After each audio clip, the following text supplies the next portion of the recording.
Dude, that team was the best team. That team, if they played the 2014 national championship team, would have dragged them. That 2015 team was a team of legends.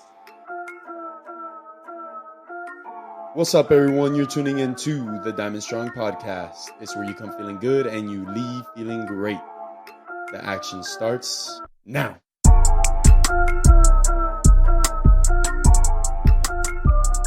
It is what it is. But bro, this is not about me, it's about you. So let's get that started. Let's get that started if you don't mind. Of course, let's do it. All right, awesome, bro. So basically the point of this is I really want to learn about your story, bro. Obviously, you've been not only ultra successful on the baseball field, but now off the baseball field, you've created, I call it a monster, bro. Like, you've actually created a monster, doing the research, understanding kind of where you're at now, and even talking to Ben, right, kind of giving me a background of where you're at now. I'm so excited to hear the story from your side and from your perspective. I feel like, I guess maybe there's a point where you want to tell your story, and I'm hoping that that's what you're gonna give us today, if you don't mind. Of course. Awesome, bro. So, bro, let's go way back. Let's go back to, you grew up in Massachusetts, right? So talk to me about when you fell in love with the game, or was baseball your first love? Did you have another first love? What kind of drove you to become an athlete? You know, I first started playing, just like any other kid, playing baseball and soccer and basketball and football and all the things, right? Mm-hmm. And I was just trash. So bad. You're usually like, you guys like us, you're the best player on the team. And I was garbage. And my parents tell me stories. My dad played in college. My dad played in the Cape League. Mm-hmm. So he was a super, super good player. And just like devastating, And then all of a sudden, thank goodness, I'm like, I'm like the last cut on this thing. I'm like the last cut on this. And then it just like clicked. All of a sudden, out of nowhere, you go from like the worst to the best. And you know how that is, right? You're playing Little League and you're 10 years old and you're hitting balls 300 feet out of the park, And it happened quick. But so baseball was always my number one. And then as I became a better athlete, I started playing football. And then playing football made me a 10 times better baseball player. It taught me so much about toughness, more about resilience, playing hurt. And being from New England, the weather's terrible. It's freezing cold. And I didn't care anymore. Once you play football, you're playing in the winter, basically. You're playing in the fall. Then playing baseball in early spring with an inch of snow on the ground didn't bother me as much. But played basketball a little bit. Trash. I'm not good at anything that I can play into like my 50s and 60s. So golf. I can't play basketball. I can't play anything that like my body will be able to do when I'm older. Just the things that are terrible for your body. Yeah. Dude, I'm the same way, bro. It's funny that you said that, because you said like me and you, but what a lot of people don't know is that I was trash too, bro. Growing up, dude, I was terrible, bro. Terrible. When I tell you terrible, dude, my dad used to say, like, messing around, but he would hit me with the, yo, I think you're like the strikeout king, bro. It was a joke, but it was hilarious, dude. We used to laugh about it, but I was really striking out. Oh. Dude, it's something that, sometimes it just clicks, right? It just clicks over time. But what I want to go back to what you said kind of about football helping baseball. How do you think kids should be playing multiple sports? 100%. And why? Why do you think that? Why do you think that? Well, playing football, I made moves that I would never make on a baseball field. So you're making cuts you'd never make on a baseball field. You're doing things. You're avoiding contact. You're getting into confrontation. You're doing things every single play that you'll never do in a baseball field. What it did for me, it trained different muscles. It trained my mind differently, because now instead of playing baseball, and it's baseball, you're sitting around, you're not doing anything, and then you're locked in, right? And then you're not doing anything. You're looking at her up in the stands, and then you're locked in, right?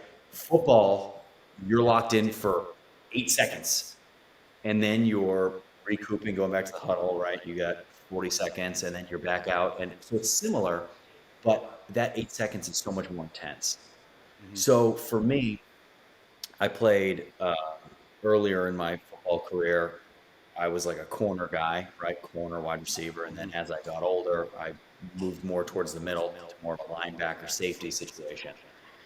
But playing both sides of the ball, playing in a high level high school prep league that I did in high school, it just made me so much more well rounded.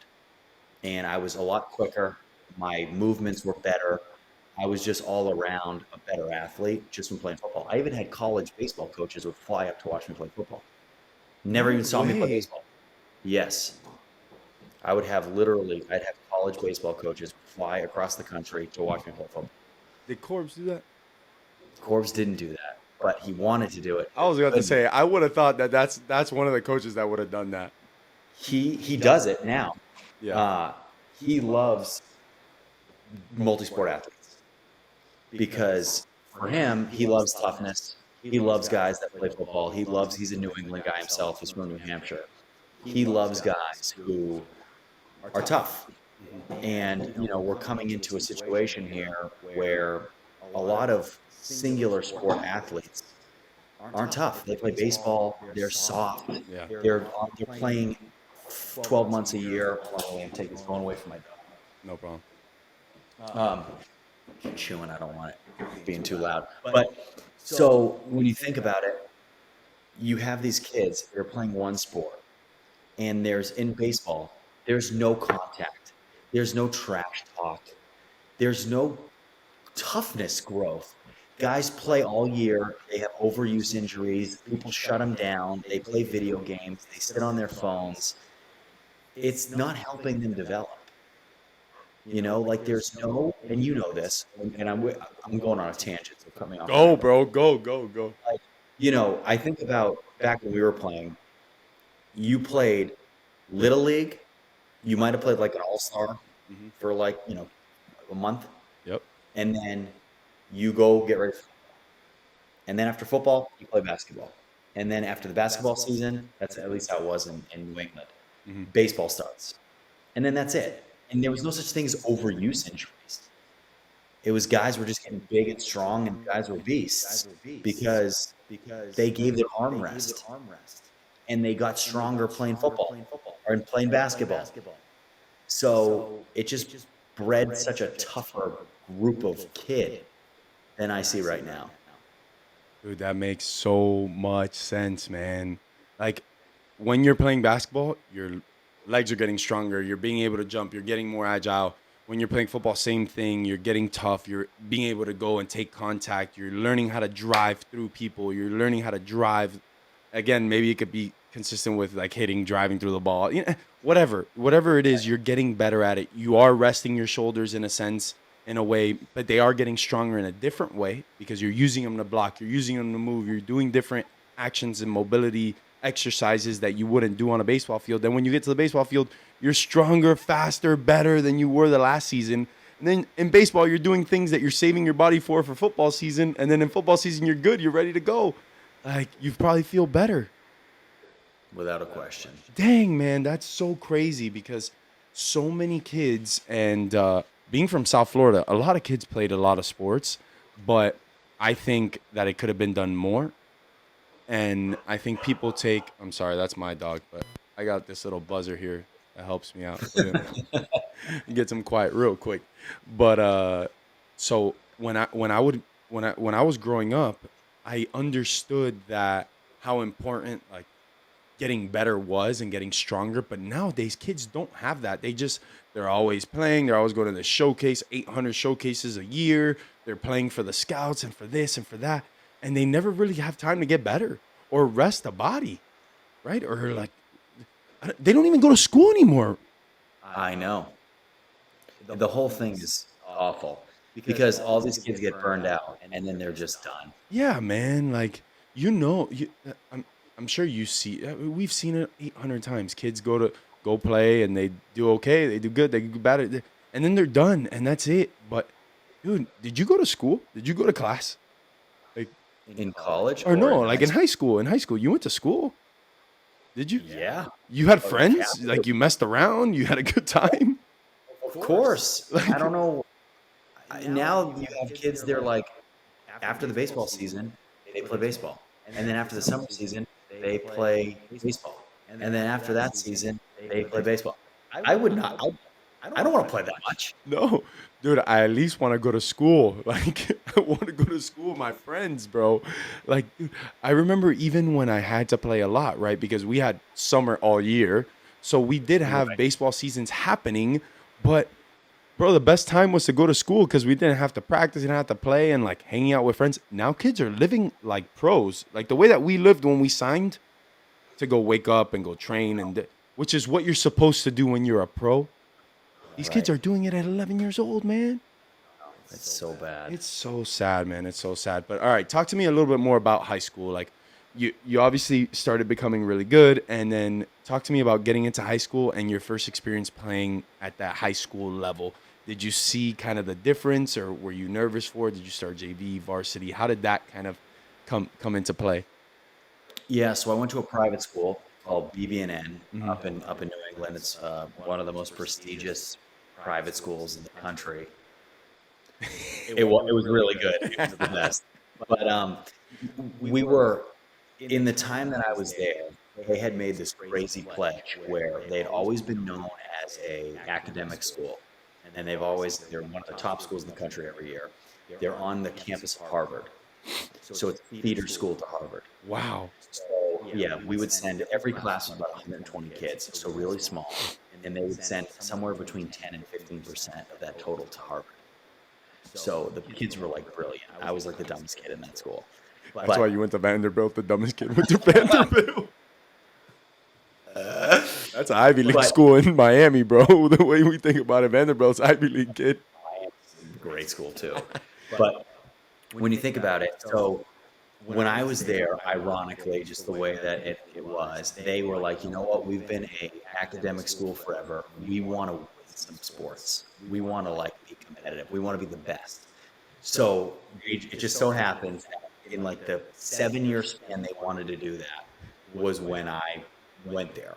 So they recruited me to play baseball and football, and they went out and they got the best baseball players, the best football players, the best hockey players. They got the best of everything. That conference that I was in, it's called Independent School League, the ISL. There's no recruiting rules. So it's just like college. You can basically go recruit kids, put them on financial aid, just like a scholarship, and you would just compete. And the sports were insane.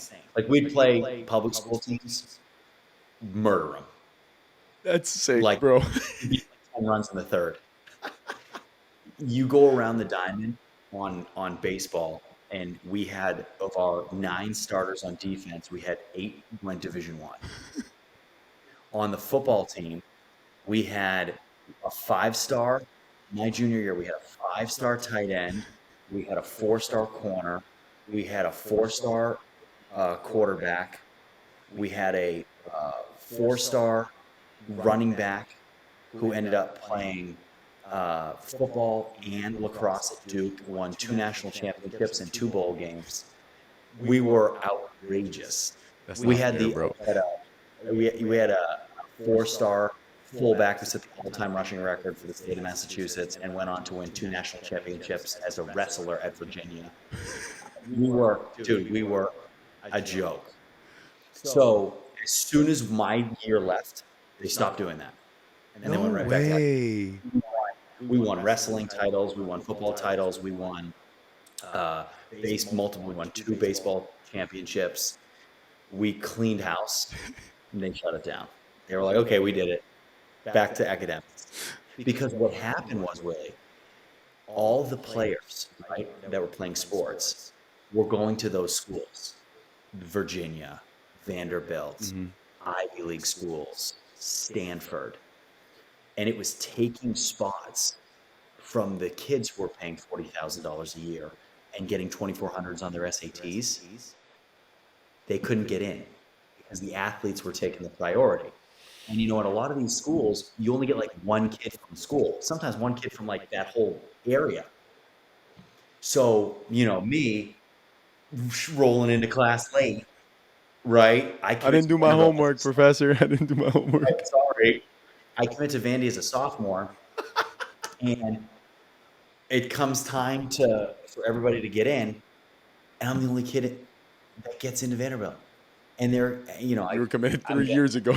You were committed all these like girls who have 2300s, they're taking the ACT, they're getting like perfect scores. I, everybody getting declined, you know, and then people are like mad at me. They're writing their papers, and you're like, wait, what paper? You guys have to write a paper to get into school? So they realize it was a huge problem. So they stopped doing it. School stopped doing it.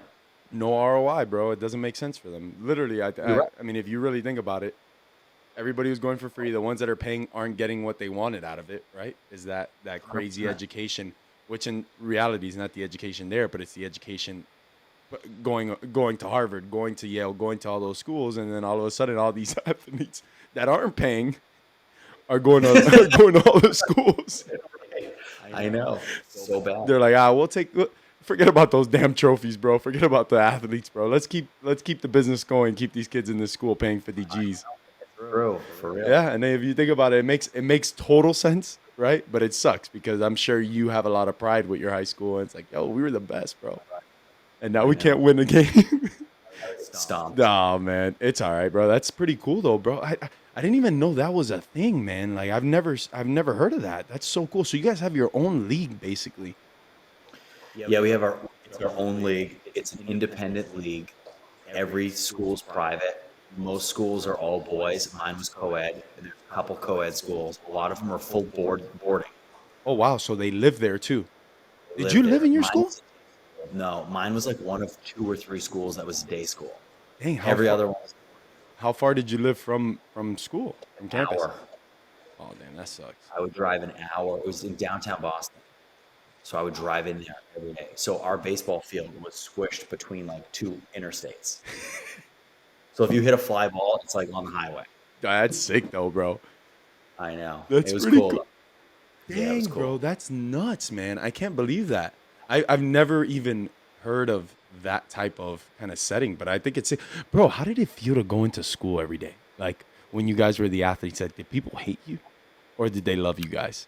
No, I had the best high school. It was so great because the classes are so small. 6 kids in a class, 7 kids in a class. I think my biggest class was like 12.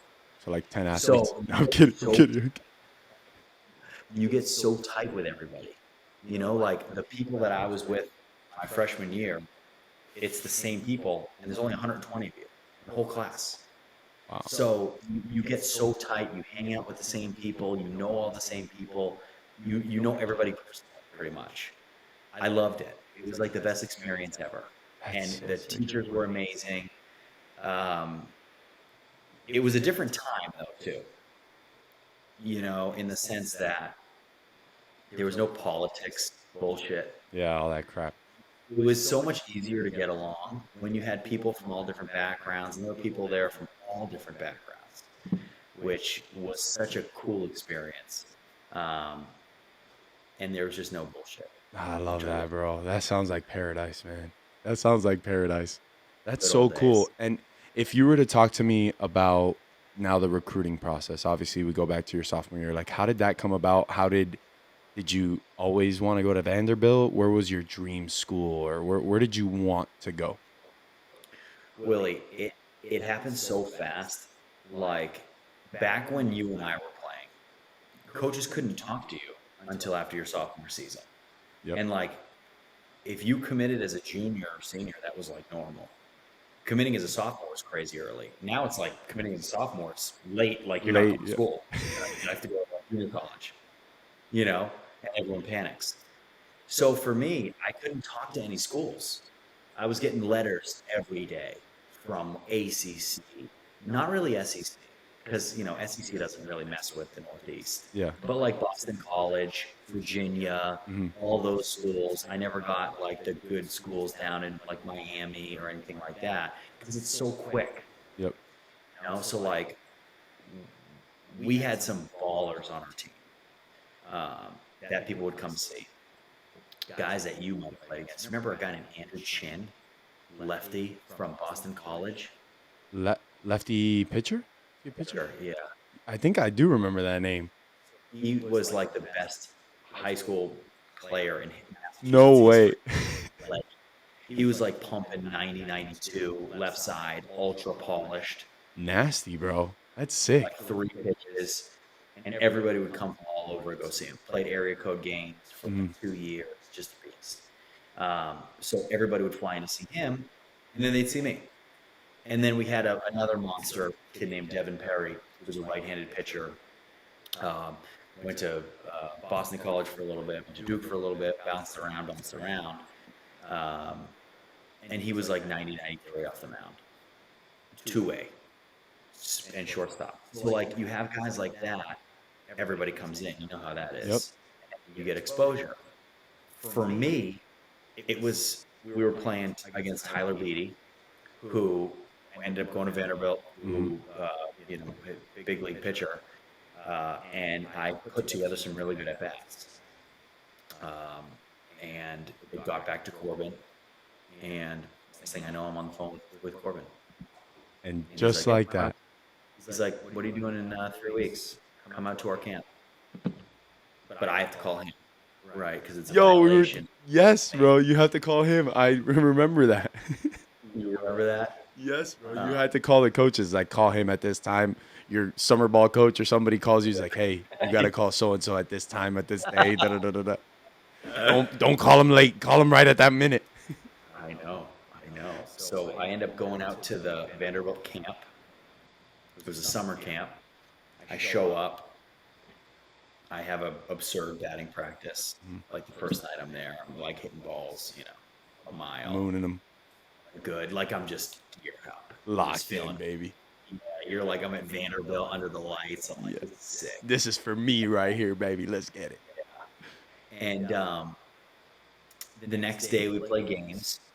So I'm like kind of in the camp, like not fully. I'm like doing all the skill stuff and like playing in the games, but like I'm not doing like the lunch and all that stuff. Yeah. I play in a game. I have like 2 triples. After the game, Corbin calls me up to his office. He goes, "I'm gonna offer you a scholarship." I'm like, "Yes."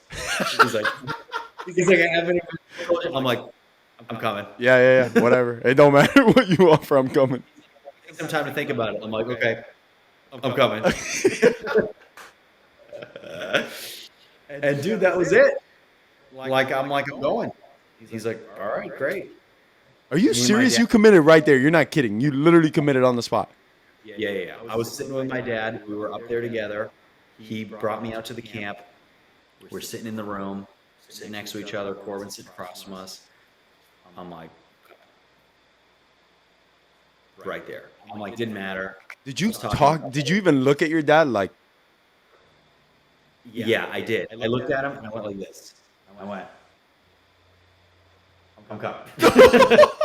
You didn't ask him. I thought maybe you gave him like a. He was like, we knew. There was no need to have a conversation. Bro, that's so sick. He's like, Corbin's like, "Go home." He's like, "Go home, call your mom, see what she thinks." I go, "I know what she thinks. I'm coming." Well, I'm gonna live right there. Don't.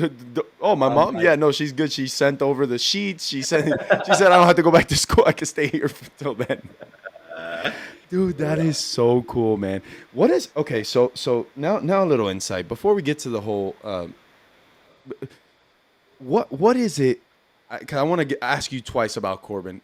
Honestly, I'm one of the biggest Corbs fans. I even call him Corbs. Like, if I know him, I don't know him. I've never met him. I've seen him in person a couple of times. I loved my college coaches. I loved Jim Morris. I loved Gino. I love JD. I love all my coaches. But I have like this fascination for Tim Corbin. that like from a distance, Corbs. Sorry, I know that's my boy. Sorry, Corbs.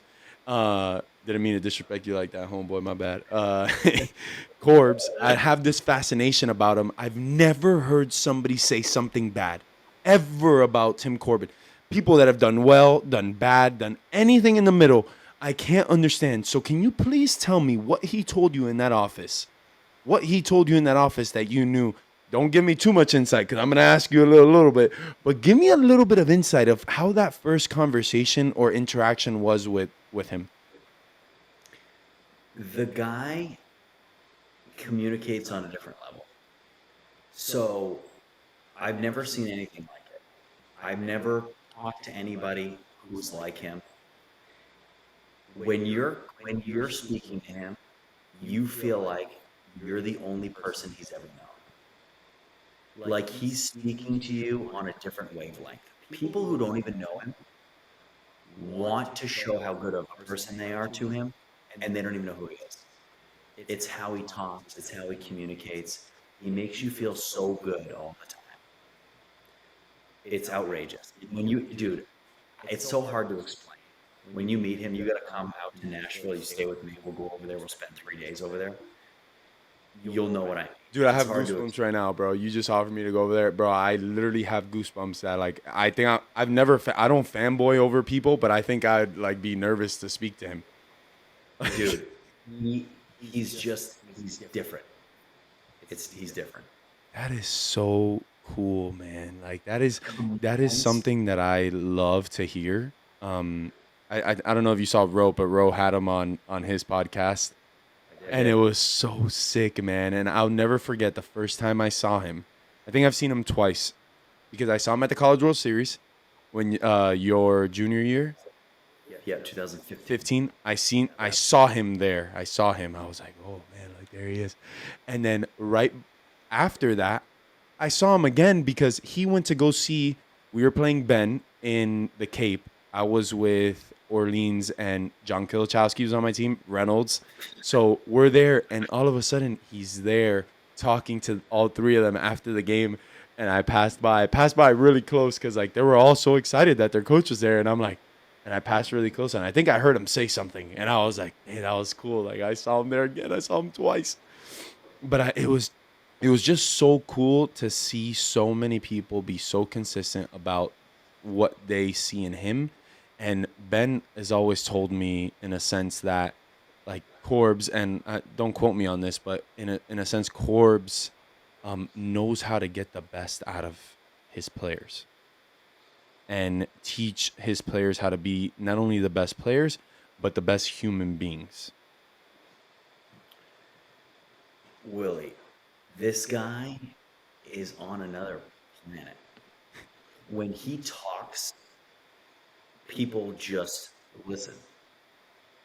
It's so hard for me to explain, but if you're in a room with him and he starts speaking, there's not one eye that isn't locked in and listening, not just looking at him, but every word. And this is a guy that knows how human beings work. He knows how leadership works to the nth degree. And he's so genuinely caring about other people. I'm telling you, you have to just be around him. And when you're watching Ro's podcast, it comes off a little bit like you hang on every word, always. But in person, there's so much energy behind what he's saying, and it doesn't even matter what he's talking about. We talk about his shoes, and you're gonna be like, "Oh, wow!" It's crazy. And people care so much about what he thinks of them. So, like, I would always be like, "Man, you can't screw up. I can't change the way that he looks at me." You know, kind of like a parent. Yeah. Like you don't want to let him down. You don't want to let him down. Yes, and people that only have met him once, that's how they feel. It's I crazy. don't want to let him down. I've never met him. Let him down, bro. Please. Corbs, bro. I'm telling you, bro. I'm being good. I'm doing what I have to do. I'm working hard. I'm going to class. Whatever you want to do. Dude, I'm being good, bro. I promise. Oh, dude. Dude, that is so sick, man. Dude, You know what? I'm so glad that that's one place that I vouch for. Again, am I biased? Absolutely. I try to send every kid that ever asked me to Miami. That's it. The only other place that I would actually push somebody towards is Vanderbilt because of just the amount of people that have given me just such a consistent message on Corbs. It's like I Right. have to. I have like if you're choosing somewhere, number one, Miami. Number two, you got to go to Vanderbilt. I don't know where you're going or who's offered you, but Vanderbilt's the second place. Like it is unbelievable, and I'm so happy that so many of you have been able to been impacted by him because he's obviously raising great men. Baseball players, you don't even have to talk about that, right? Like it speaks for itself. Right. But he's Right. raising Right. so many men, and it's Right. it's an honor to just know people that know him. Like Right. it's so cool. Well, But Billy, go ahead. you said something that's so unique. You said, I loved my college coaches. I don't hear that. Nobody says that. Yeah. The only people that say that are people that went to Vanderbilt and people that went to Miami. I don't hear that ever. Like nobody. It doesn't matter if the team won a national championship. It doesn't matter. Like 95% of people I talked to that went to college didn't like their coach. So to hear you say, I loved my coaches and then name them all off, that's so rare.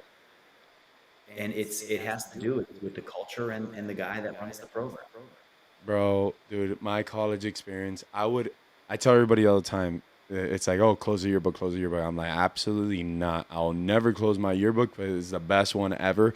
And I want nothing to change. I want nothing to change. I just want to live it again. Like, I want everything to go exactly how it did and just do it again because it was awesome. Like, every bit of it. It was, it was amazing. And it hurts me. It hurts me to hear that because I do hear it as well. Like, people that just absolutely hated their college experience. First rounders, bro. First rounders. I'm talking about, they started every damn game. It didn't matter. Top of the line starter Friday night every day. Doesn't matter who you talk to. A lot of them say, I hated my college coach. I hated this guy. I hated this. I hated that. I have nothing ever bad to say about the University of Miami, I wish that everybody else had that same experience in other schools, but it's not the case, man. It's absolutely not the case. You are so correct, bro. You are so correct. So, talk to me a little bit about the connection that you and your dad had. I know you guys both played at the Cape, but how much did it mean to him to see you commit to Vanderbilt? Like, how special was that moment for him? Great. I mean, my dad's my best friend. We're super close. So he's always, everything I've done, he's been there with me. And coming to Vanderbilt, we kind of both knew right away. I mean, we got there the night before I was going to play in that camp. So I'm a sophomore. I just finished my sophomore year of high school. We fly into Nashville, and we show up to the field. We're staying at a hotel right on campus. It's nighttime. It's maybe 9, 10 o'clock at night, and we're like, let's head over to the baseball field. So we go over there. The lights are on, and there's a couple players who are staying there over the summer, getting their work in, not playing summer ball, who are throwing on the field at 10 o'clock at night in the summer. And we're sitting just in the stands. And I'm a kid from New England who we're playing on crap fields, no fences, no lights, gravel infields that, the outfields are like this. Terrible. Like the Cape outfields. Shout out, I love the Cape, but dang, Exactly. bro, those things are terrible. Dude, those are the nicest fields in New England. Are you kidding me? That's like a big league field. So, I go to Vanderbilt and I'm like, what is this? This is insane. I'm in Nashville. It's like hot. It's summer. It's like 10 o'clock at night and it's 85 degrees.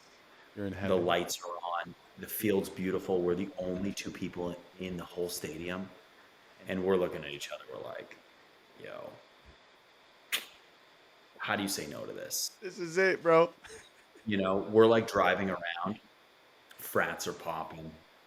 It's like right outside of downtown Nashville. food everywhere, lights everywhere, bars everywhere, and it's the summer. Man, dude. Yeah, it was a done deal, brother. You guys were there. You guys were there for business, bro.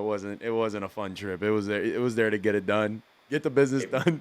And you knew what was happening. That was it, bro. You were going over there for one thing and one thing only. You're going to Vanderbilt. I know, That's lucky. awesome, man. That's awesome. Dude, so talk to me about your senior year. Did you the draft process, was there a draft process, and if so, how did that kind of play out for you Yeah. as a So in high school, obviously. yeah. So when I committed to Vanderbilt, nobody knew who I was. Nobody knows, and everybody in Florida is everybody knows who the Florida guys are. Everybody knows who Willie Abreu is. You know what I mean in high school, because the Florida guys are the guys that get the most exposure. You guys can play all year. You play on the best teams. You have the best teams. Are all based out of Florida. You Hmm. get the best tournaments. Everybody goes down there. In New England, nobody cares. It's football and hockey. Nobody cares. Everybody cares less about baseball. So for me, I commit to Vandy. Nobody knows who I am, and then I play on the circuit. So I have a good summer after I commit to Vandy. As soon as you get the Vanderbilt tag next to your name, everybody looks at you a little differently. My junior year in high school, I go off. My junior summer, go off. Area code, East Coast Pro, PG National, Aflac All American game. Like, just kill it. I immediately start flying up the boards. Right. So now the draft is a thing. We have 30 teams, all 30 teams come over to the house before my senior year. So the winter going into my senior year, we have all these dinners with all these scouts telling me why I should sign. This is why you should sign. Oh, you're going to Vanderbilt. You're going to Vanderbilt. And for me and my family, we looked at Vanderbilt and we said, look, this is a $300,000 education. The contacts that I'll make there, I'll have for the rest of my life. It's virtually a $10 million education, Easy. right? I want to go play for Corbin. I want to go compete for a national championship. I want to win. Where do I develop? And this was the thing that it came down to. Do I want to develop in a minor league city as an 18, 19, 20-year-old kid with a bunch of guys who are older than me, don't care about me? I might have a little money in my pocket, but I'm in the middle of nowhere by myself on a team that doesn't care about winning. Or do I want to be in Nashville, Tennessee, at one of the best schools in the country, competing for a national championship, being the best team on campus, and compete for 3 years, and then go play? Yeah, you're gonna. And They were gonna have to back up the Brinks truck. It's gonna be at least 10 to 15 to get out of that, bro. right. And Willie, I'm one of these guys that's like the back half of that. Yeah. I'm like a fringe first round, second, third, Mhm. fourth that they might overpay. I'm not a top half guy. I'm not even a top 25 guy. So when you're on that back piece, there's not enough money there to pull you away from a school like Vanderbilt. No No one's way. 15 million bucks, right? And for me, the money, I was in a fortunate position where it didn't matter as much. I didn't need it. My Mhm. family didn't need it. Yeah. So, which was great because it didn't put that stress on me to have to make that decision. Yep. And it's not an easy decision for kids to make No, if absolutely their not. parents need that money. So, I just remember a couple days before the draft, I was like, doesn't matter what happens, I'm going to school. Dang, bro, that's sick.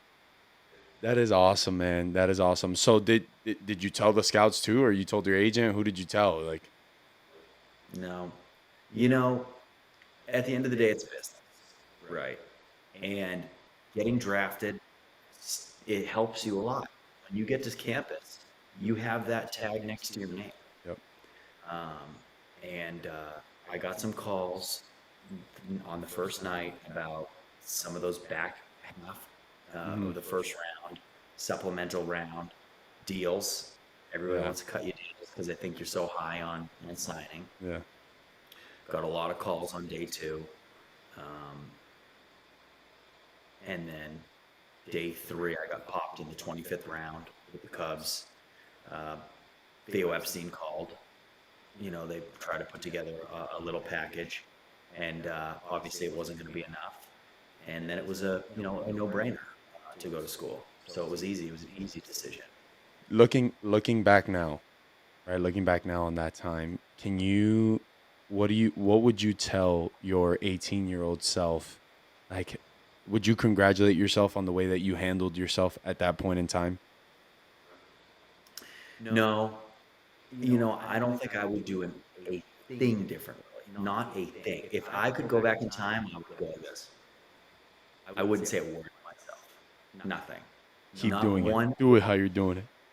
Do it how I do it. Make mistakes.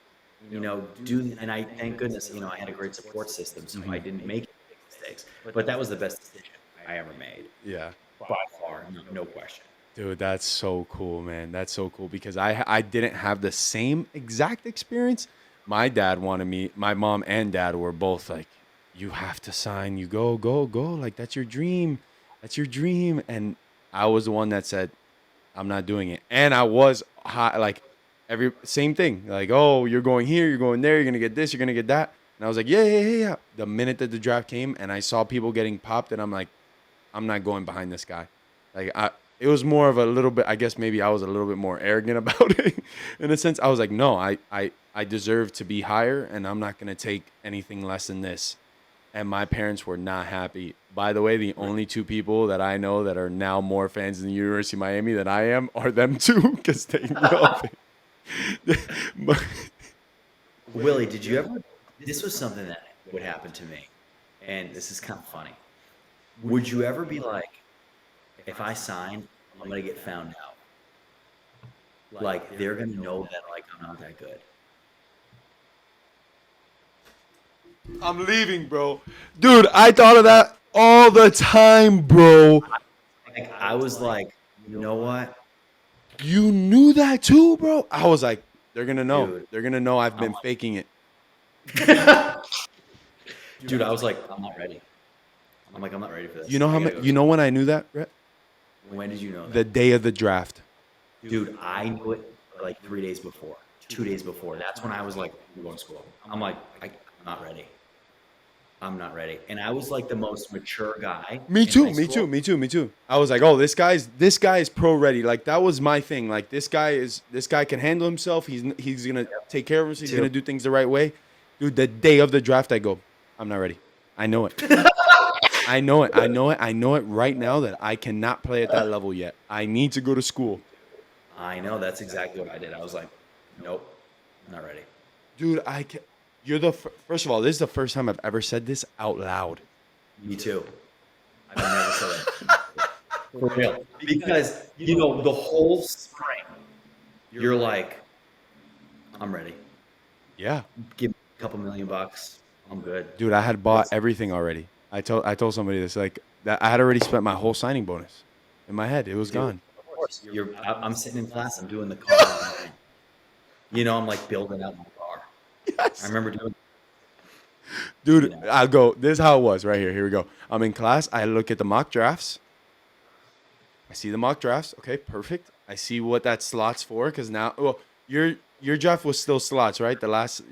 So I go, all right, I got the slot. I know how much I'm going to make. All right, perfect, after taxes, because I'm smart. You know what I'm saying? I'm going to take that 40% off. No problem. I understand. My parents taught me well. I know that there's taxes. Perfect. This is the car. There's a Mercedes. Nice little apartment in Miami. I'm doing good, bro. Zillow. Make sure I hit up Zillow. Oh, I'm good, bro. I'm good to go. Oh, dude, that's exactly what I would do. I'd look at the mock draft, and then I'd say, okay, 38. And 1.6. I'd be like, okay, yeah, that works. Dude, All right, I got about $1 million to play with. This is nice, bro. This is nice right here. for real. And then all of a sudden I was like, nope. I ain't doing I it. was like, It ain't me. gotta, Nope. I gotta go to school. I Dude, gotta go to school. when I got drafted in the scout, Tony Arias was the area scout for the Reds. What round did you go in? I think it was like the 13th or 14th, which I told him, Wow. don't take me. Yeah, it went pretty high. And I told them, don't take me. Don't take me. And they took me anyways. I was like, dude, I don't like, there's people that you could have drafted here. Like, this is a pretty high pick. I told you no. Like, so sure enough, they took me anyways. And he came to my house, and dude, I love this guy. I talk to him all the time. Like, he was actually one of my coaches when I was a kid. So he comes to my house, to my parents' house, and we're sitting there. And dude, I didn't listen to one word he said. I can't tell you one word he said that day, because I was so set on going to Miami. I was like, I'm not going. Like, dude, I told you yesterday, don't draft me. You drafted me anyways. I wasn't going. But whatever. It was okay. It is what it is. Then you go into Miami and you're that 13th round pick. That's true. Then you have that. Guys were like, all right. Dude, I'll never forget. How was your official visit? Awesome. Was it sick? Did the players like show you guys a lot of love and stuff like that? We don't have to talk about everything though, because we were sleeping I was like sleeping on the floor with all these guys. We're going out, we're going to bars, we're going frats. I'm like getting handed stuff left and right. I'm like meeting all these girls. I'm like, I gotta come here. Yeah, I don't care. Dude. What's this? So on my official visit, bro, the guys straight up came and told me like, yo, like, we know you're not coming, but like, it was like, have fun this week. Like, I wasn't going to school. Like, I never anticipated to go. I wanted to commit there, but bro, just like you said, that day, the day of the draft, I decided I'm going to Miami, bro. Like, I'm going. I'm not ready. They're gonna know, bro. They're gonna know the secret. I know. That's exactly. I'm like, I can beat up on these New England kids all day long and hit balls off 72-mile-an-hour fastballs like into the trees. Yeah. Dude, that's hilarious, man. Bro, so dude, so talk to me about, well, not only that, bro, but obviously I know you were going on into campus. Hello? Hey, you hear me? Rhett? Hey, bro. Yeah, you hear me? You hear me? You hear me? Yeah, I can hear you now. Hey, can you hear me? Is your internet all right? Yeah, can you hear me? Yeah, there you go. I can hear you now. Okay, I was trying to put it on the hotspot, but if you can hear me, I won't. You can hear me good? You can hear me. I won't. You can hear me good? Yeah, I can hear you now. Okay. I can hear you. What were you asking me? Good. All right, perfect. Yeah, so obviously you won Gatorade Player of the Year, like, as a senior. Was that right? Yep. How did that come about, bro? Like, I get. Oh, it disconnected again. Dang. What is going on?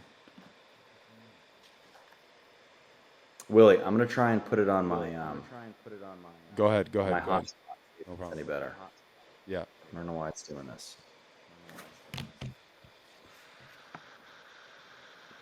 Can you hear me now? Yeah, I can hear you. All right, hold on one second. I'm gonna put it on the hotspot. Yep.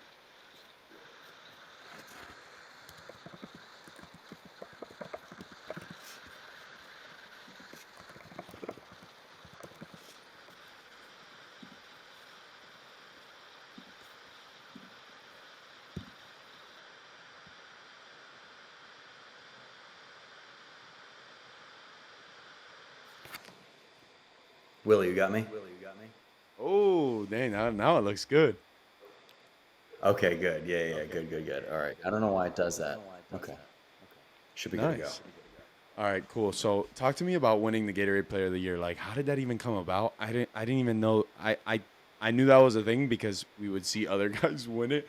I don't even know who won it in Florida my year, but like, was that a super cool experience? Like, how did that feel? Dude, I was on such a high that whole year. It was just like accolade after accolade. I was just like such a big fish in a little pond. And I really was, dude. And like I would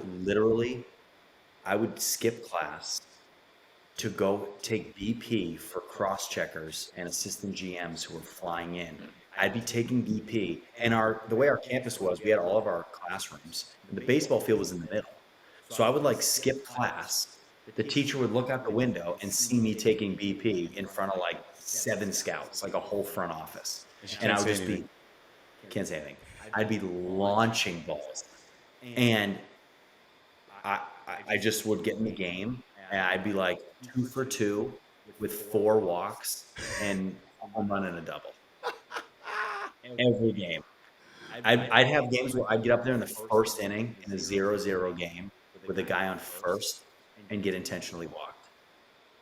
You gotta be Dude, it was outrageous. We'd play at fields, bro, no fences. So guys would be like 500 playing me feet. 395 feet. And, there's some pitcher out there throwing 81, Oh, dude. and I'm coming off of PG National You're and like, all this stuff where guys are throwing like 97 and I'm like rocketing it. I'm facing guys throwing 81 and I'm hitting these balls like 450, and I'm getting like thrown out at home trying to turn the inside the park home runs oh, because I'm hitting balls over everybody. Yeah, They're yeah. playing me. They're going back getting it, doing like a triple cut to the plate, and I'm like thrown out at home. Oh my Dude. gosh, dude. So, like we were good. Of course, I was getting tons of publicity. Uh-huh. I was getting just tons and tons of love on everything. Uh-huh. And just the lucky guy that wins that award. I mean, I had a great spring. I think I hit like 470, which, I mean, it's not Florida. Yeah, but I'm that's not still sick, bro. Seeing 470 on there, bro. I mean, it feels good. Yeah, it feels good, but it's like at the end of the day, I'd be like 5 for 6, and my outs, like I struck out against a kid throwing like 70. 61. Yeah, 70. I was gonna say 70. God, And you're like, dude, I can't hit that ball, bro. Like, dude, front toss comes harder than that. I know. Oh man. All right, bro. So tell me about the culture shock, bro. Like, tell me about getting down to Vanderbilt, and then you're not facing guys throwing 81 anymore. No, their off speed isn't even 80. Yeah, not even close, actually. And so I get down there in the fall, and it is a shock to the system. So, Vanderbilt, like Miami, you get the best players in the country. So everybody comes in there with an ego that's, they got a duck to walk in the door. Yep. Oh yeah. The shoulders don't fit in the door, And the first month is about crushing you. So we didn't touch a bat or ball. For the first month, we just got ran into the ground, just crushed, to the point where I'm like, I'm gonna die. We're running, dude. It's like August in Tennessee, and we're on a turf field that's like 135 degrees, and we're running for like 2 hours, and then we're doing planks, and the turf is so hot that those little rubber pellets are melting through your skin. I'm not kidding. So we would get up, and I'd be pulling those things out like a day later because they're so hot. They would just go right through your skin, and you'd have like bumps underneath your skin. Dude, how in the world are you? That is crazy. Dude, but what it does is it brings you down, and it crushes you, and then they build you back up. And when you're done, after that month, you're humbled. Dude, is this And a then- cult? Is Vanderbilt a cult? Is Vanderbilt a cult or what, bro? Everything Corbin does is scripted to the point where there is a purpose. So after you get punched in the face for a month, you get the bat shoved up your ass for 2 months. I was so bad. I was the worst player on the team. Oh my gosh. Just probably hit like 110 in the fall with 50 strikeouts. I mean, can't hit, can't bunt, can't walk, Get to anything. can't do anything. I'm like a pair of shoes in the box. Can't do anything right either, right? Like, yo, I swear I used to bunt, bro. Now I don't even know how to bunt anymore. I'm like not even knowing how to play outfield. Like I feel like, my body is like shocked from this new weightlifting system. My muscles don't feel right. I'm like, I'm in the outfield, but I feel like a lost puppy. I had guys around me that were like legends, like SEC, this, player of the year, Yeah. pick, like all these guys. And I'm like, this is it. I'm like, I'm never going to play. I'm never stepping on this field again, bro. No, I'm like, get used to practice, Rhett. Like, try to develop because you're literally never going to play here. When did it actually like change a little bit? When did you start like, all right, bro, maybe I can play here? Like, when did that actually happen for you? So I was so horrendous in the fall that like I wasn't sleeping. I would have like night sweats, and I'd wake up and be like, what am I going to do with the rest of my life? Because I'm not going to be a baseball player. I can't even play here. I'm not going to play in the big leagues. And I'd be like stressed all night. I'd go back and like stare at the ceiling after missing every ball I swung at in that scrimmage. I'm playing against literally first and second rounders are pitching against me every single day. And I'm seeing balls consistently. Like I'm consistently seeing guys throwing hammer left on left sliders, throwing two seam fastballs in at 95. I can't even get a swing off. Like I can't get my ace. I can't even get a 2-0 count. They're like, get your A swing. Bro, I don't even know what it is because I can't swing. Every at bat. I can't even get a swing off. I'm like sitting up there. A swing, yeah. I can't even get a swing off. Forget about my A swing. I'm just trying to get the bat off my shoulder. Dude, I'm up there and I'm like, God, man, I'm going home every night. I'm miserable. I'm having a great time. I'm loving everything, but like I'm so bad. I can't. I have no confidence on defense. I have no confidence on offense. I have no confidence with anything. So it got to the point where after the fall, I had a meeting with Corbin, and he was like, "You got to just keep getting better. You got a lot of guys in front of you that are older that are going to play." And I was like, of course. I had 3 senior outfielders in front of me, two captains, and Mike Yastrzemski, who's still in the league. Decent, I guess. Yeah, right. And the guys they're all 3 captains, right, center, and left, and they're all unbelievably good guys, and they're all unbelievably good, and they've all been 4-year starters. So I have no chance to play. But after the season was over, the fall season ended in November, I was like, I either have to get better or I'm never going to play. So I changed everything. I changed my approach. I changed my swing. I changed my stance. I went from having a big power hitting to like a little Ichiro, trying to just touch the ball. Bro, touch it. And I would go to the field late at night at like 9 o'clock with my roommate, and we would bunt for hours off the machine, throwing 100 miles an hour. Just bunt. Just to get better, just to feel good, just to learn how to do it. And it worked. And I busted my butt all of December at school, all of December and January when I was home. When I came back to Vanderbilt, I had a killer early spring, crushing balls, driving balls to the gaps, and that just gave me more confidence to be able to play defense. And then I get in there the first week, and then I get a start the second week, and then I finish the year hitting 290, playing in regional games, getting 150 at bats and playing almost every day. Damn, bro, As a that's D- amazing. yeah, Dude, that's so sick, man, because it's it's it's a testament, right? I love hearing these stories, man. This is literally why I do this is because people think that it was just easy always, right? Yes, it clicked for you early. You were the man, you were the man in Massachusetts. Like you were the man up there. You were really good, Gatorade Player of the Year, and then all of a sudden you just get whacked. Boom, you get absolutely destroyed, bro. And you had to figure yourself out again. You had to go back to where you were when you were a little kid, when you were figuring it out for the first time.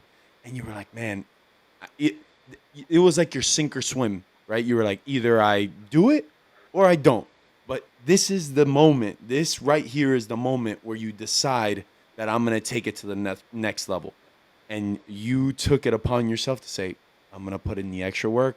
I'm going to reinvent myself. I'm going to do whatever I can to go and actually do it. And so that is so sick. That is so, so cool. And I commend you for that because a lot of people at that point in time, they quit, man. They fold. That's the time where you have to decide, and you didn't fold, man. That's so, so cool and honorable. All right, so now you have a great first year, right? Talk to me about your sophomore year, right? You went to the Cape after your sophomore year. Is that correct? so I went both Okay, years. both years. Gotcha. I remember So this is a funny story. So I'm playing almost every day as a freshman. DH. I'm getting right-handed DH spots. I'm getting like our left field captain gets hurt, pulls his hamstring. Now I'm playing left. So now I'm playing left. I'm DHing. I'm playing like almost every day, and I'm playing well. I'm hitting like 310, 315. All of a sudden, we put in there's a lefty that started lefty pitcher. We put in a sophomore who never played, and he went in, hit 2 home runs, went 4 for 5 with 2 home runs and 6 RBIs. He DH'd every day for the next 2 weeks. Shoot. And I'm hitting 320, 315, 320, and doing everything right. Bunting, having good at bats, squaring the ball up, playing good defense. I don't see the field. And naturally, I'm pissed. We're the number 1 team in the country. Literally number 1 for like 10 weeks. And now I'm not playing. And it was abrupt. I didn't even do anything to deserve it. You were doing great. As a matter of fact, you were doing great. And I was doing great. And I remember we're playing at Kentucky. And I didn't play. I finally got it at bat late in the game. It had been like a week and a half, 2 weeks, like 7 games since I've played. Which in college, that's like 2.5 weeks. It's a long time, bro. So I remember being in Kentucky, and I get an at bat, and I get in like the 8th inning against a right-handed closer, and I hit a rocket right at the first baseman. Catches it, and I'm still pissed. And that was that. The next day, it's a Sunday game, and I'm getting off the bus. Corbin's waiting for me at the front of the bus, and he's just been watching me for the last 2 weeks, like pout and be soft, and he ripped me, and he's like, I'm sending you down the Cape. You don't deserve to play down there the way you're acting. He's like, you better clean it up. He's like, you're going to get back in there soon. You need to clean it up. He's like, let's go. And I'm like, you're right. I've been acting soft. I'm like, you're right. And then I didn't play. And on the midweek, I didn't play. And then Friday night, I started. And I was in for the rest of the year. But who you asked me for playing in the Cape, I was like, I got to turn it on. Wait, so that's how he told you were going to play in the Cape? So I had a relationship with the head coach of Katuitt, Mike Roberts, going into Vandy. I'd worked out with him in the summers because I'm from New England, right? So I did summer on the Cape. Oh, wow, that's right. Yeah, so I would go to those games all the time. So I got introduced to Mike Roberts, and we kind of hit it off, and he was a great coach for me while I was in high school. He was like, when you go to Vandy, I want you. So Corbin never would really send freshmen down the Cape because it's brutally hard. Yeah, yeah. And he's like, I remember him ripping me like, I'm going against every bit of judgment I have sending you down there. You're not ready to play down there. And, he's just firing me out. Right? Yeah. So I get down the Cape. We lose in a super regional at Vanderbilt. It's crushing, devastating. I get down the Cape. And the first day I show up, I'm like one of the only freshmen on the team. And I'm like, oof, I don't know if I'm ready for this. Like, I don't know if I should be here, but I had a great year at Vandy. And I'm like, okay, I'm good. Like, I can do this. Yeah. Like, I'm a beast. And I'm like, we're the number one team in the country for Yeah, like yeah, all yeah, this yeah, time. yeah.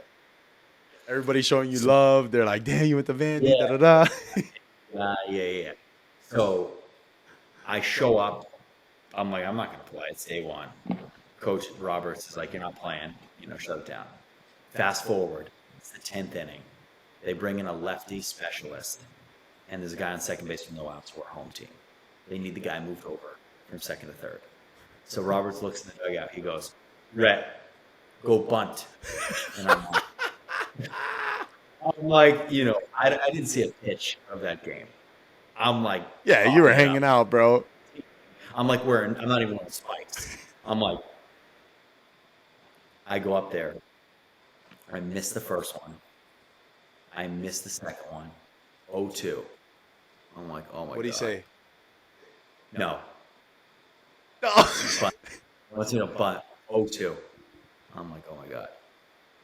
Third pitch hits me in the head. I'm like, good deal. Thank you. Yeah, that's a good deal. That's a good one. I'll take that. I'm like, yeah. I'm looking down. Yeah, we're good, bro. We're good. I got the job done, guys.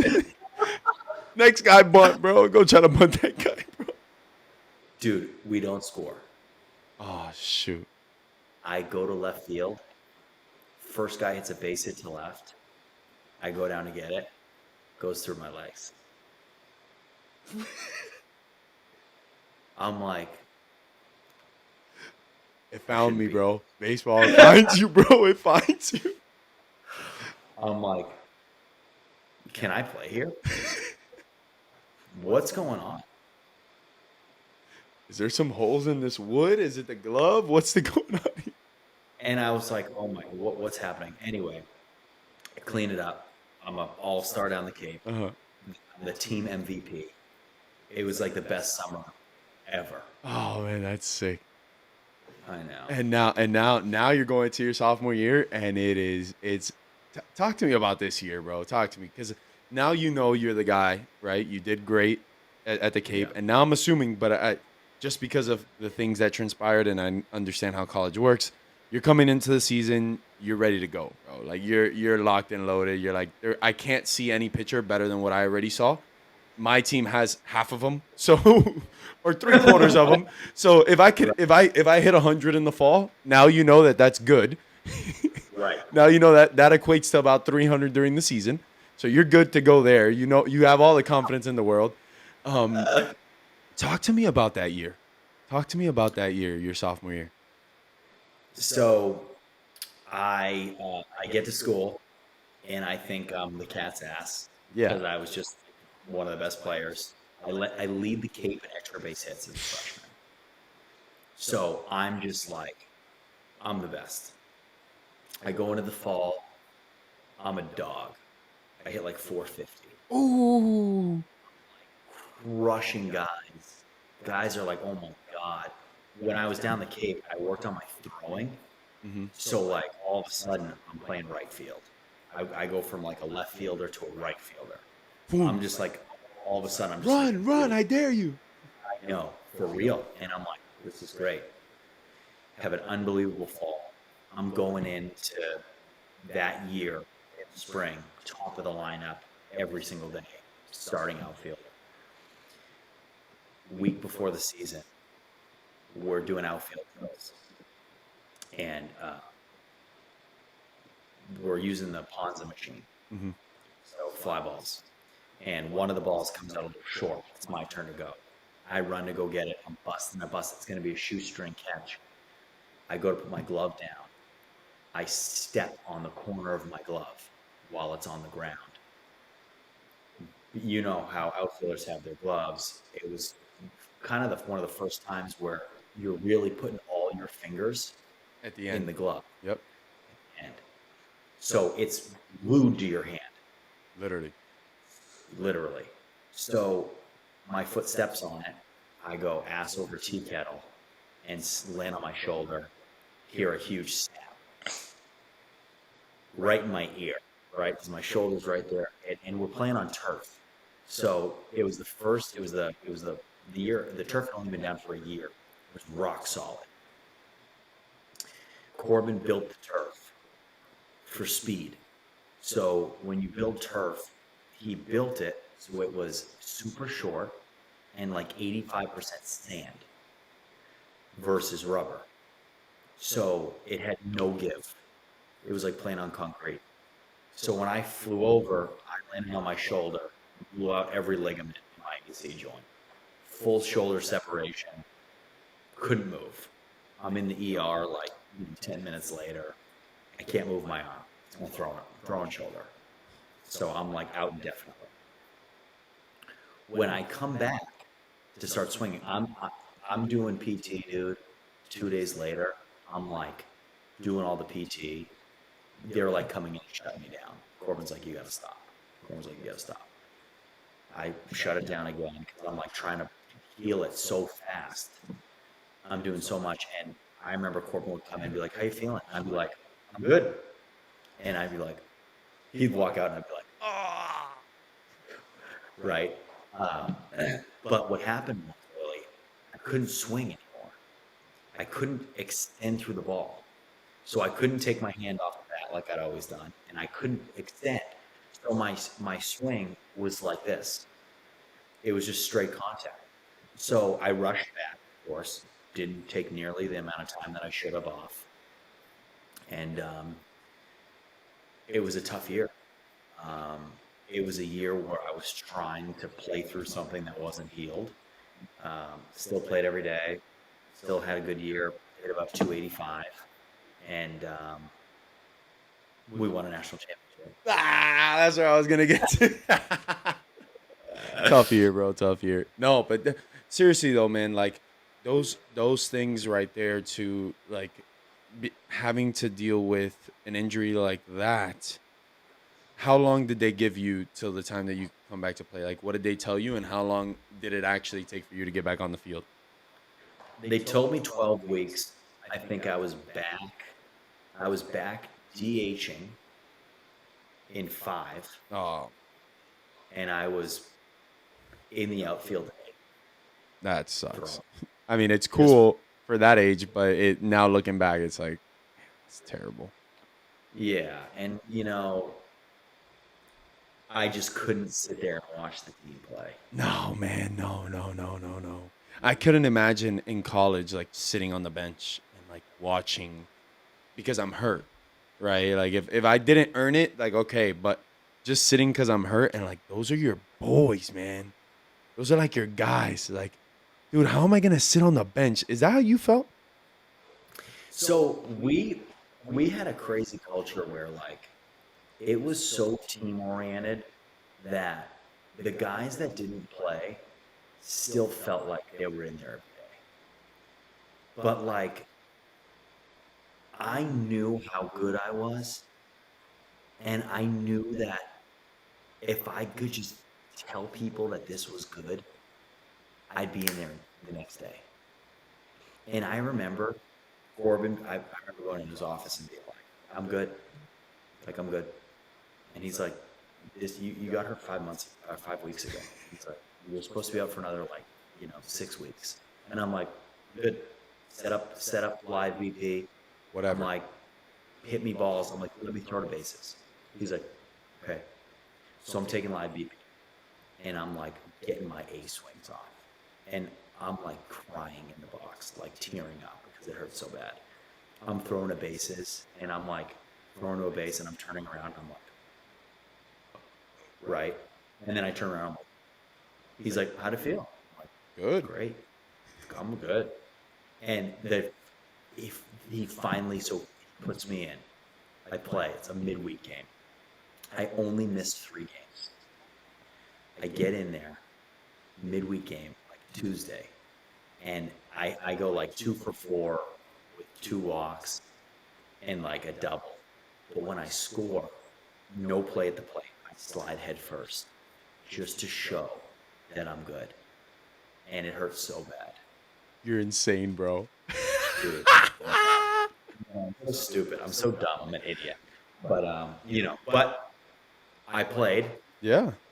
I grinded, I hit no home runs the whole year because I couldn't swing. Yeah, I yeah. had no juice.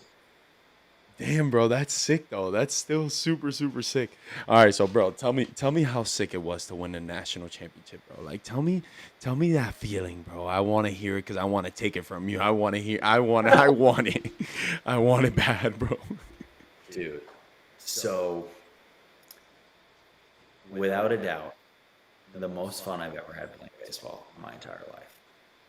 I mean, you talk about, and I know we've been talking about like personal numbers and all that stuff, but it doesn't matter. As soon as you get into the postseason, I couldn't tell you what I hit, how many hits I had, where my hits were. It was just, what do I have to do to help the team win this game? From the regional game, and we were trash. Like, we weren't that good. And I remember we're playing in the SEC tournament before the regional, and we get run ruled by LSU. Dang. We get run ruled, and it happens because I'm playing right field, SEC tournament, playing a 9 a.m. game, which is criminal. That's messed up, bro. That shouldn't be legal. Kids In games, in delete those too, bro. Those are crazy in the minor leagues, by the way. Get rid of those. 11. Anything before 12 should not be. Anything before 1 should not be done. By the way. Yeah, criminal for real. So, guy hits a fly ball to me in right field, foul ball, and I'm going over to it. I'm flying to it. It's foul territory. Well, a righty hits it, so the spin is going backwards, and it does, it does the old loop-de. So I'm flying full speed. We're playing at Hoover. It's a field like we have really never played at before. I'm flying it, flying it. It's early. The sun's high in the sky. I misplay it. It cuts behind me, and I miss it. Foul ball. Okay. Luckily. Right. Luckily, it's a 2-2 game. The next pitch, the guy hits a double off the wall. There are 2 outs. So that would have been the end of the inning. The next pitch, guy hits a double off the wall. Next batter comes up, single. Next guy comes up, Alex Bregman, 3-run home run. Next guy comes up, triple. Next guy comes up, triple. Pitching change.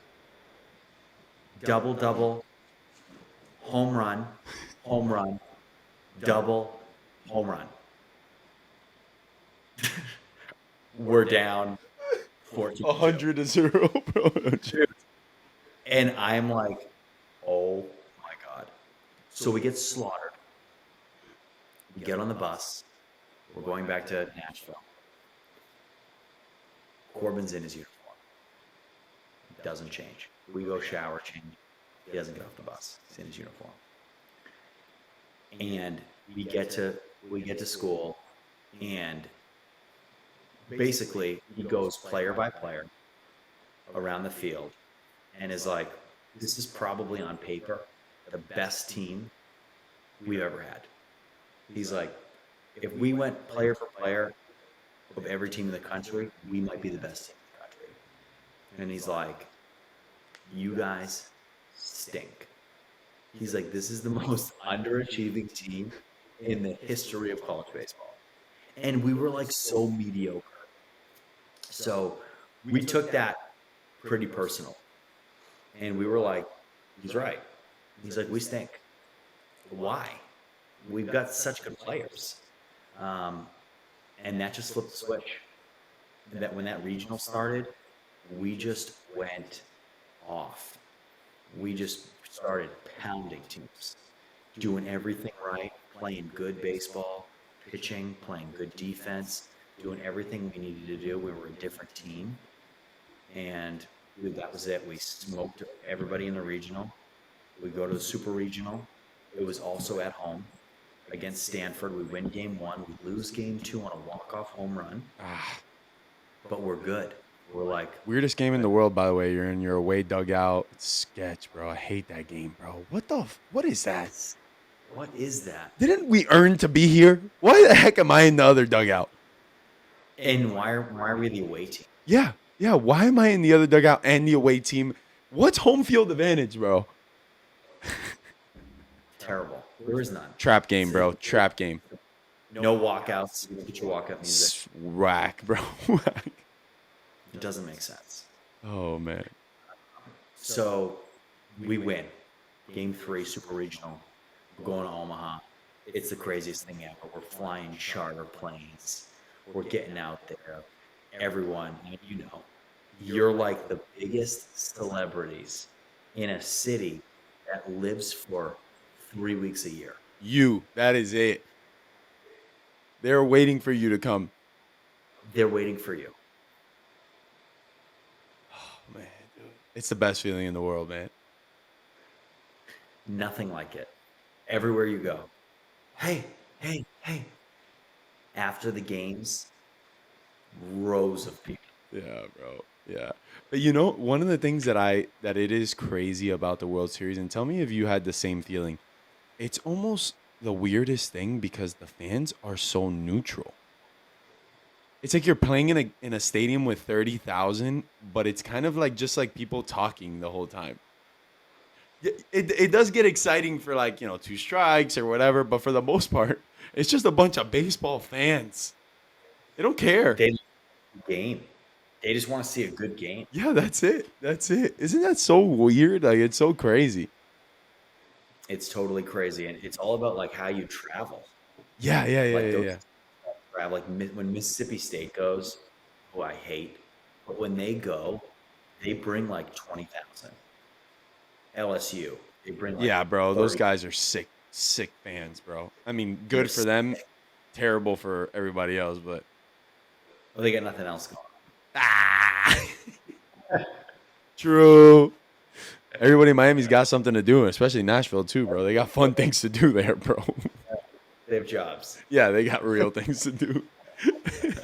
Oh man, so that's so cool, bro. But now, all right, now I'm sorry, bro. I've had you so long. Are you okay on time? Do you have at least another 20 minutes? Is that all right? Of course, absolutely. All right, cool, bro. So now talk to me about let's go to the next year. Let's go to your next year, which obviously you guys went to the World Series, right? But that team, like, obviously Dansby, yourself. I mean, were all the pitchers? Was that the year where all the pitchers were like the top? However many. Can you walk me through that draft, please? Walk me through that draft, because I think you were the last pick. Were you the last pick of the whole draft in the 3rd round of your team? Were you the worst player on your team that year, or what? Yes, I was the worst player on the team. So that was the How best sad were team. you to be a 3rd rounder? Dude, I'm like this. I might as well be like a 40th round. Yeah, bro. Dude, that team was the best team. That team, if they played the 2014 National Championship team, would have dragged them. That 2015 team was a team of legends. It was, I mean, the first pick overall was Dansby Swanson, who was the best player in college baseball. It was a joke. Yeah. He was absolutely insane at shortstop, and every at bat was a quality the whole year. Hit like 360, but every out was loud, and every batting practice he didn't miss hit a ball. So in BP, he would take 40 swings and he would square every single ball, to left, to center, to right, to center, to left. Like, unbelievably professional. I'm up there, my 3rd round, just like trying to hit balls as far as I can. Dansby in his 3rd round is like driving balls 8 feet off the ground to right center. Every swing. It was just, he was a machine. He goes 1-1. Nobody's surprised. 4 picks later, Carson Fulmer goes like 6th overall, 7th overall. Fulmer is 13-0 with like a .6 ERA, 200 strikeouts, machine. 10 picks later, Walker Buehler comes off the board. Bueller's like 97, 99 all year, just shoving it. And then Phil Pfeiffer, who was a left-handed machine, he comes off the board at the beginning of the third round. And then, my stinky ass. Somewhere back there in the third round. Yeah. And then we had like a 6th round guy who sat 99-101, Tyler Ferguson, still playing. Xander Wheel, who had 15 home runs that year, who's playing in the World Baseball Classic right now, who's like a career 300 hitter in the minor leagues with 140 home runs. He was like a 12th rounder that year. And never mind, the rest of our bullpen was Ben Bowden, big leaguer, Jordan Sheffield, big leaguer, Kyle Wright, big leaguer, Brian Reynolds, decent big leaguer, I guess. Jaron Kendall. The outfield was me, Jaron Kendall, and Brian Reynolds. 2 first-rounders, one guy who will make $200 million in the big leagues, and then me. I'm the worst player on the field. You know what I mean? Like, everybody on the field was just a machine. Yo, please tell me why Brian Reynolds is always in a slump. If you talk to him, he's in a slump every day. Every day. Brian Reynolds was unbelievable. Nobody knew who he was. Nobody cared. He would just go up there and just get hit. And then I remember righty, lefty, it didn't matter. He hit in the middle he hit the ball like this. He just doesn't matter how he's doing it. I remember 2015, Reynolds, we're playing on Saturday. Reynolds goes 3 for 4 with 2 doubles. He shows up Sunday. We're taking BP on the field, and he's hitting like, Brian's like in there. He's like this, right? He shows up on Sunday. He's doing this. That is him, Brian, bro. That's him right there. I'm like, dude, what are you doing? He's like, I feel terrible. I feel terrible. I go, what do you mean? You were 3 for 4 yesterday. You're hitting 350. He's like, I'm trash. He's like, I'm so bad. I'm like an embarrassment to the game. That's what he's saying. I go, what are you doing? So he goes up there, changes his stance dramatically, puts his hands over his head. He's got like his stance is open. He's like towards the dugout, goes into that game, 4 hits. I'm like, are you human? And he would go up and he would hit an absolute rocket, double in the gap and come in and literally be fuming mad. Pissed. He'd be so mad. Dude, but you know what it is? It's genuine too. He's really mad, bro. Like, it's not like, there's people that are like, oh man, like, no, dude, this dude is pissed, bro. So I'll tell you a story about him, bro. We're in the Cape. And dude, when I tell you I love that kid, bro, he is the best, bro. He is awesome. Like, I don't know, I got along with him so well. And dude, I remember he would come into me in the dugout and he goes, my swing feels so bad. That was terrible. I just saw him like hit a ball that almost took off the shortstop's head. As perfect as you can stay on a pitch. Maybe lefty slider. Bam! Or no, sorry, not a lefty slider. So whatever, the righty threw him a nasty changeup. He stays on it, hits a freaking rocket off the shortstop. He comes back to the dugout. I'm pissed, bro. I gotta change my swing. He's taking dry hacks. He goes, I was doing a leg kick. I'm gonna do a toe tap this time. Or when he goes the next at bat, he looks. You can see it's a different swing, completely different swing. Base hit. Comes back in the dugout. No, I felt bad. Like, I got it off the end. I didn't do this. All right, I'm gonna do a leg kick again next at bat. Boom! Another hit. No, that was terrible. Dude, all of a sudden, they bring in the lefty at the end of the game. I haven't even swung righty. I didn't even swing early today righty. I don't even know how I'm going to hit.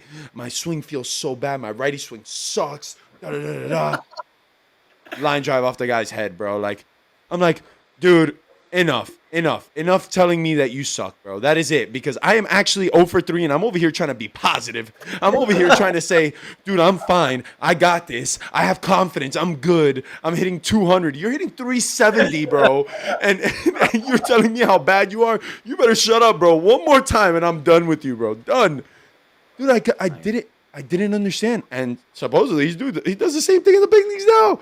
I was talking to one of my buddies. I was with him last year. He goes, dude, I've never seen somebody go 2 for 3 and be so upset. He's in the cage. He's swinging. He's trying to fix his swing. He's a machine. He's not human. He's not, bro. He's not. Also jacked as can be, bro. Like literally wiry, jacked at all times. So wiry, unbelievably wiry, strong, and just so much better than everybody else. Yeah. He's just straight up. It's just naturally like he would be bad, and he'd be better than me when I'm like locked in. Oh yeah. Like Both sides of the plate, power, contact, everything. Yeah. They're gonna give him. They're gonna give him like a whole city or a freaking. They're gonna get. I don't know how much money they're gonna pay him. He's gonna be a Yankee. Is he gonna be a Yankee? Probably a Yankee. He's not going to be a Pirate. No. They're gonna have to give him the whole team, bro. They're gonna have to give him the whole team.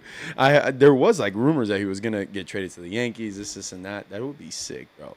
Be a great Yankee. He would be a great Yankee. Man. All right, so dude, I know we went a little too long. I'm literally have to have you back on because we did not get to the part where I want to talk about what I wanted to talk about, which was the actual business of what you're doing now, which is Section 8 housing, dude. Like I have again, this is all me now, bro. Give me 5 minutes. This is my 5 minutes of this podcast. Dude, I have 2 properties right now, and I want to get to the point where you're at, dude. So I have to have you back on to spit more game about the stuff that you actually do. Just for that. Yeah, I know, dude. I know. No, dude, you're coming back on. I'm going to give you a break. I'm going to give you like 2 or 3 weeks, but I'm having you back on. Can we confirm that right now? Is that okay? Perfect. We won't talk baseball. Well, we'll try not to talk baseball. We'll talk about whatever you want to talk about. Oh man, dude, this was an absolute blast, bro. I appreciate it so much. I mean, it's gonna go down as one of my favorite podcasts by far, bro. Absolutely, 100%. At a time to get back on in 2 weeks. All right, perfect. 2 weeks. I'll send you a text tomorrow or whatever. But dude, you don't understand how much I appreciate this, dude. This was so sick. I was actually nervous, bro. I researched. I did all these. I ended up not asking crap of the questions that I really wanted to ask, but it was because we had great conversation, bro. It was awesome.